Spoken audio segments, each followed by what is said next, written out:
Nagkaroon na naman ng tensyon sa West Philippine Sea nang kumprontahin kasi ng ating Coast Guard ang mga Tsino, nagmatigas at iginiit na nagpapatrolya sila sa kanilang teritoryo. May news to go si Oscar Oida.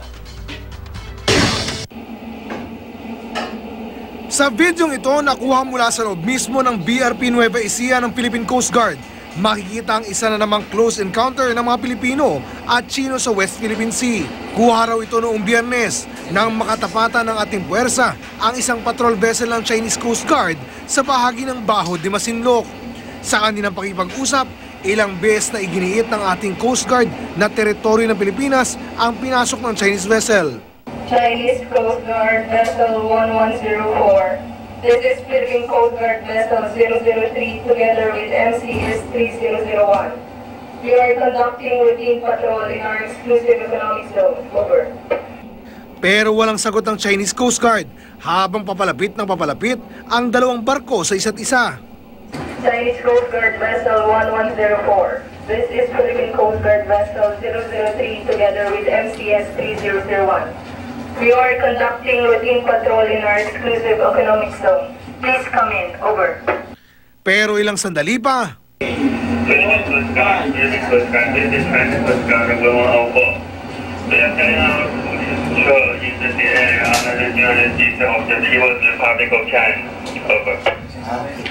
git ng Chinese Coast Guard, nagpapatrolya rin daw sila sa kanilang teritoryo. Karaniwan na ang ganitong eksena para sa mga nagpapatrolyang Coast Guard sa bahagi ng Bajo de Masinloc. Ito ay matapos ilabas ng International Arbitral Tribunal ang kanilang desisyon na pumapabor sa Pilipinas. Pangalawa, para din madama yung presensya ng gobyerno doon sa area. Ibig sabihin, dahil merong itlos na panalunan, well, wala namang reason bakit hindi tayo dapat magpatrol. Tapos na naman yung itlos. Pero imbis na magkaroon ng kumpiyansa, tila nawawalan pa ng pag-asa ang ating mga mandaragat.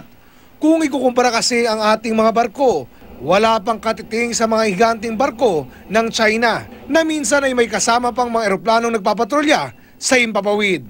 Last month, we have BRP Tubataha, dumating galing Japan, and we have 9 more coming from Japan. Okay, so this 44-meter vessel would be a very big help kung sakaling nandito na sila lahat. The next one would be arriving in December, then 3 months thereafter, darating na siya. And the President 2 weeks ago also approved the procurement of 2 vessels katulad nung sa China, yung dalawang malaki. So magiging malaking tulong sa amin yun, and we're also negotiating 2 more from France, mga new vessels ito. Oscar Oida, GMA News.